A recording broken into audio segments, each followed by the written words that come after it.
నాన్న, పాలు తేనె చక్కెర అభిషేకం చేసి ఇలా వృధా చేస్తున్నారు కదా నాన్న. ఎవరికైనా లేనివానికి ఇస్తే వాడి కడుపున నిండుతుంది కదా. రేయ్, ఒకటి అడుగుతాను చెప్తావా? చెప్పండి నాన్న. నీకు దేవుడి మీద నమ్మకం ఉందారా? లేదు నాన్న.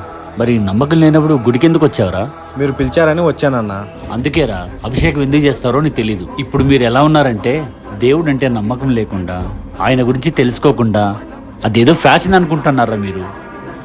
ఈ జలం పుట్టిండేదే శివుడి దేహం నుండి. పాలు పెరుగు తేనె నెయ్యి అంటావా, అవి ఆయన ఇచ్చినవే. మనకిన్నిచ్చిన ఆయనకు మనం ఏమివ్వాలో తెలియక, స్వామి నువ్విచ్చిందే మేము ఆనందంగా తిరిగిస్తున్నామని అభిషేకం చేస్తారు. దాన్నే లింగాభిషేకం అంటారు. ఇప్పుడు చెప్పురా, ఇవన్నీ మనం వృధా చేస్తున్నామంటావా? అవునా, మీరు చెప్పింది నిజమే.